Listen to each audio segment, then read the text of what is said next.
Hello everyone, this is Mizuki. So today I want to share how I progressed from zero to my current level of English proficiency over the past 7 years. I'll break down my journey into 3 phases: year 1, year 2 to 3, and year 4 to present, and explain it alongside my background. I'm speaking in English this time to give you a clearer understanding of my level.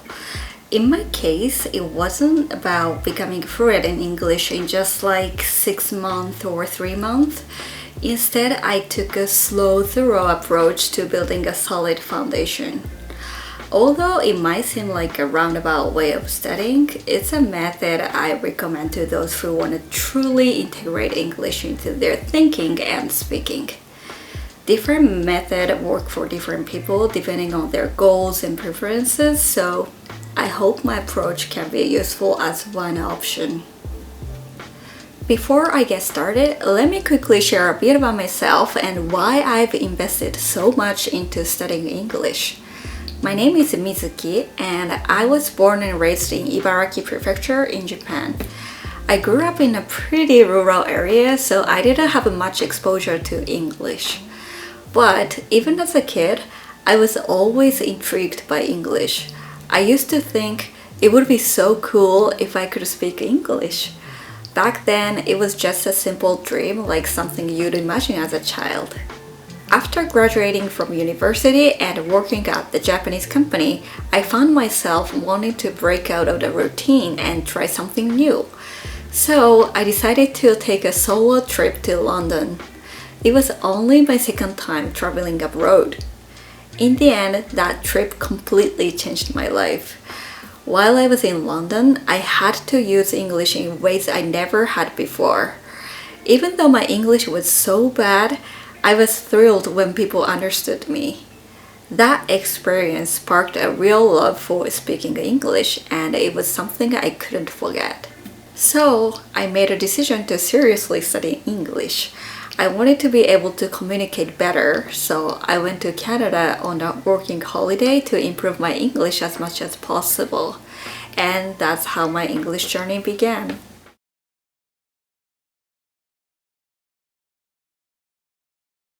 My ideal English proficiency is being able to talk with friends without feeling a language barrier and working at the company in English. I want to talk with my Canadian friends as if I were speaking in Japanese and work at the Canadian company as if I were working at the Japanese company. My goal is to reach a level where language doesn't limit my skills. And yes, I know it's quite ambitious, but it's our freedom to aim high, right?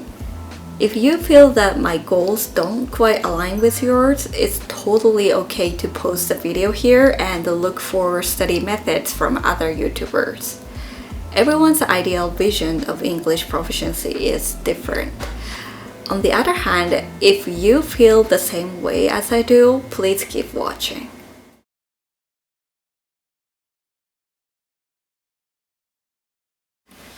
I started studying English seriously a year before coming to Canada while I was working at the company in Japan. So let me share what I did during that year to build my foundation. First of all, I wanted to avoid wrong English study method, so I gathered information about various approaches. Eventually, I followed the method in the book 英語上達完全マップ, which I found most convincing. So what I will discuss will naturally align with the content of this book. It's a book that motivated me with the mindset that I might be able to speak English too, so I recommend giving it a try.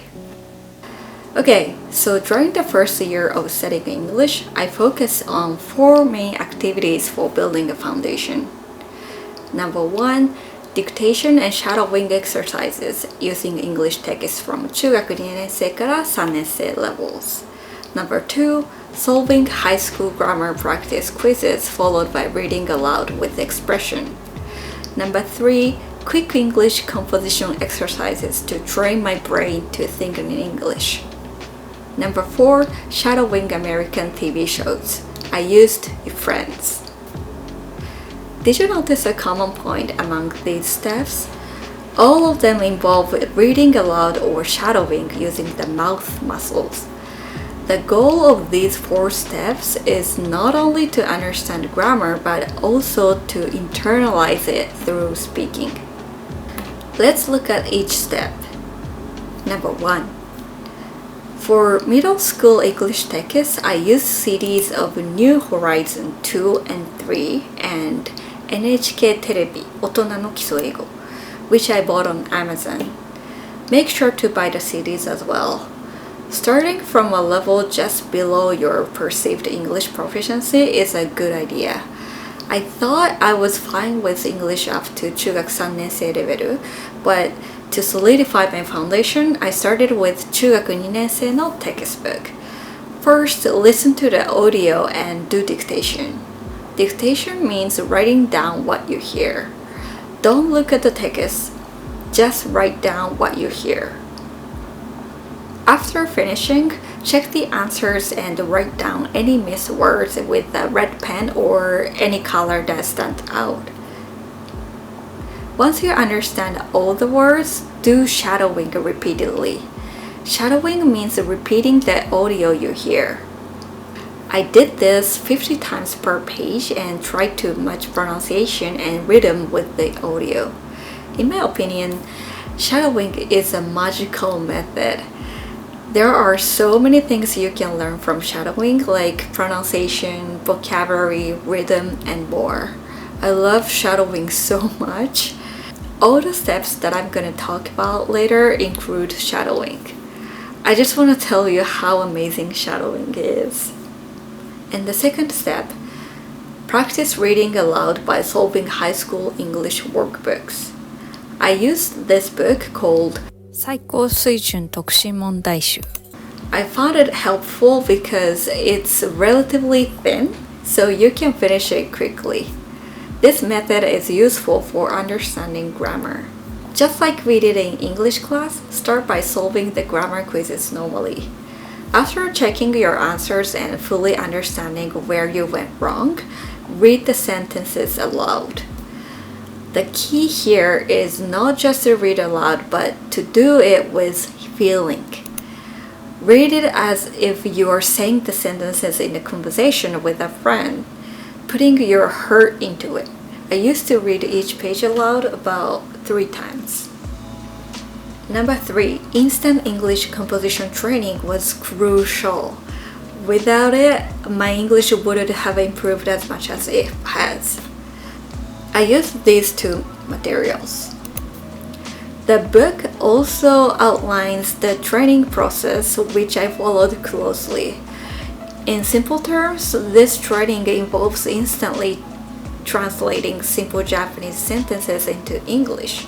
For example, translating the sentence 彼女はピアノを弾くのが好きです to she likes playing the piano, like instantly. When we usually have a conversation in Japanese, we don't think about grammar, right? This instant English composition training is effective in creating that same state of mind in English. I believe this training has brought me much closer to thinking English. I practice it in my head during my commute on the train both to and from work. This book is literally my Bible. The 4th step is shadowing using American dramas. I thought that sticking to just the 3 methods I mentioned earlier might become boring and lead to a negative feeling towards English. So I started shadowing my favorite English dramas. Even after 7 years, I still continue shadowing. But recently, I often shadow videos from my favorite YouTubers. As I mentioned earlier, I am convinced that shadowing is the best way to learn everything, including vocabulary, phrase usage, rhythm, pronunciation, and nuances. When you follow these 4 steps daily, you will inevitably encounter unfamiliar words and phrases. This is an opportunity to improve your English. Write down these familiar words and phrases in a way that's easy for you to access. such as on your phone or in a notebook. I write all the words and phrases down in a note app on my phone, and I call it my original vocabulary and phrase book. When making notes, include not only the words but also the sentences they were used in. This is how I record phrases. Then review and master them during your commutes or whenever you have a time. I have expanded my vocabulary using this method and continue to use it just like shadowing.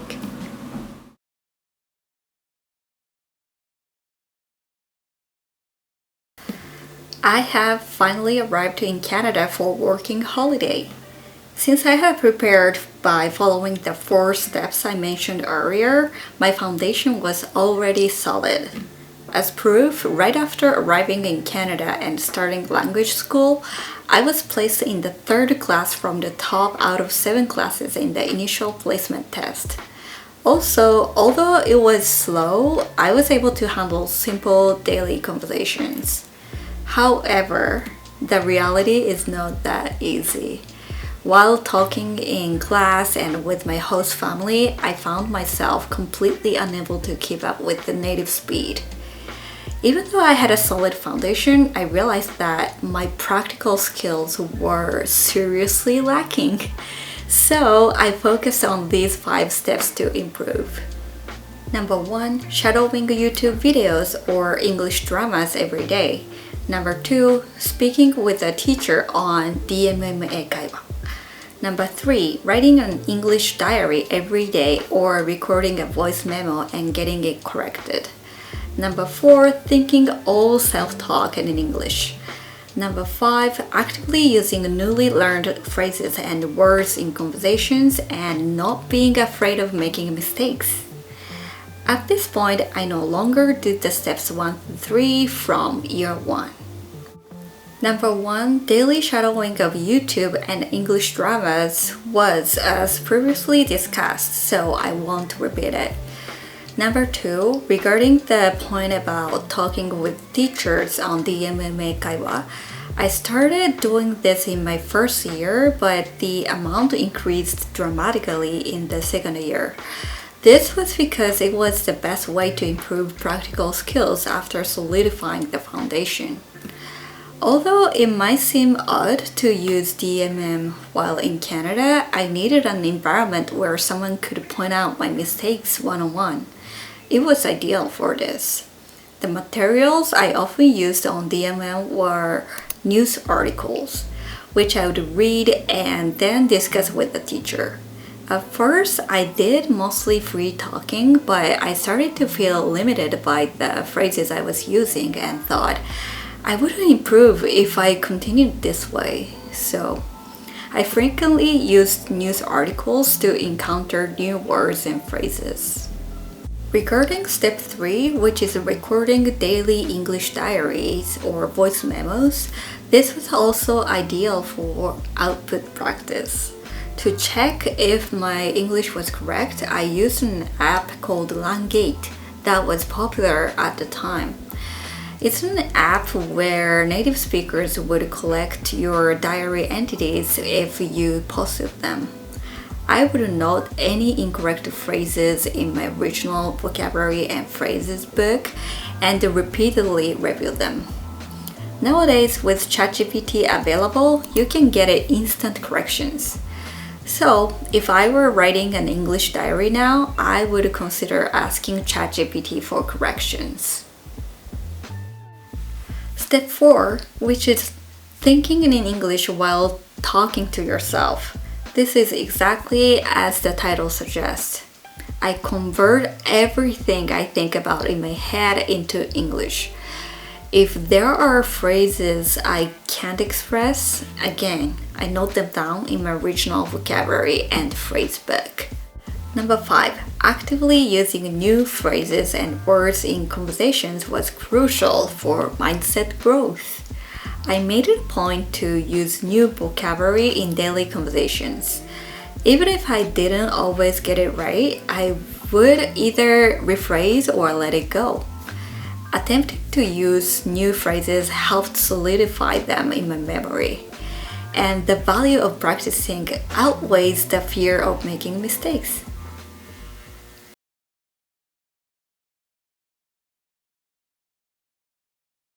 By really focusing on practice during my second and third years, I got to the point where I could easily handle everyday conversations. But, once you reach a certain level of fluency, you start using the same words over and over, which can actually hold you back from expressing yourself in new ways. For me, I want to speak English as naturally as I do Japanese and work in English just like I would if I were in Japan. I don't want to put any limits on my language skills. To make that happen, I think it's super important to understand the nuances that native speakers use and keep expanding how I express myself. So, here are 3 steps I use to broaden my range of expression. Number 1, YouTube shadowing. Number 2, reading English texts. Number 3, understanding phonetic symbols and correcting pronunciation. Number 4, job hunting in English. Shadowing with YouTube, point 1. I know it's becoming persistent, isn't it? Yes, I'll keep doing it for life. Regarding point 2, reading English materials, I think this is effective for understanding expressions and nuances. I use the term materials instead of books because I'm not good at reading books. If you enjoy reading books, I think that is great for expanding your understanding of nuances and expressions. But there are probably people like me who aren't so fond of it, right? So I try to increase opportunities to read in English by searching for things on the internet in English, following English-speaking influencers on Instagram, and reading English blogs to broaden my exposure to different expressions. Any unfamiliar words or phrases are, again, write them down in my original vocabulary and phrase book. Regarding point 3, understanding phonetic symbols and pronunciation correction, some of you might think, isn't it too late to start studying pronunciation? In my personal opinion, if you can already mimic pronunciation to some extent, focusing on pronunciation in the later stages of English learning is actually the right approach. This is because if you focus on pronunciation before getting strong in writing and grammar, you might ignore these important areas because of the extra work.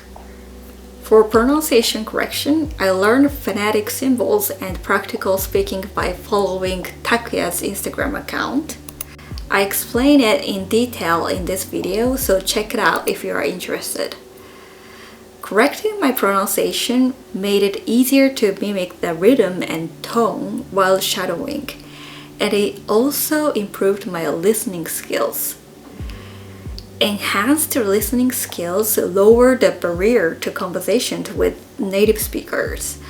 By increasing opportunities to engage in conversations with native speakers, you gain a deeper understanding of the nuances of new words and phrases. As a side note, during my first to third years of learning English, I found it easier to understand English spoken by other international students or people who speak English as a second language. However, from the 4th year onwards, after I started focusing on pronunciation, I found it much easier to understand native speakers' English. This might be because my internal pronunciation changed. Please note that this step is specifically for those who are job hunting in English or need to do so. Writing resumes and cover letters in English, as well as going through interviews in English, has definitely expanded my range of expressions in the language. When applying for a job, it's essential to create a resume and a cover letter, And in both cases, it's crucial to write in a convincing way. Additionally, since this is a business setting, formal English is required. When I create a resume or cover letter, I usually start by drafting my sentences in Japanese, then translate them into English. After that, I ask ChatGPT to make the English more natural and convincing. Then compare my original English translation with the AI's version to see how it was modified.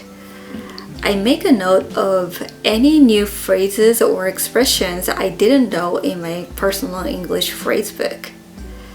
This process is really interesting and I discover a lot of new things that I hadn't noticed before. For example, let's say you have a sentence like, "My skills will give a new perspective to the project."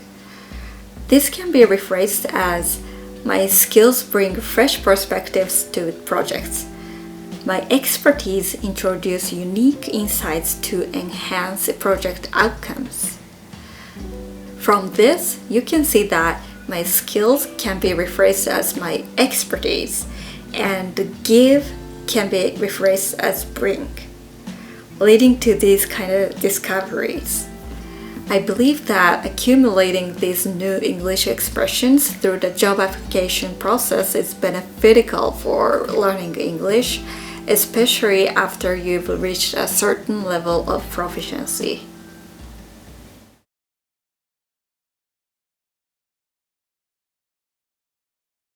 So, how was that?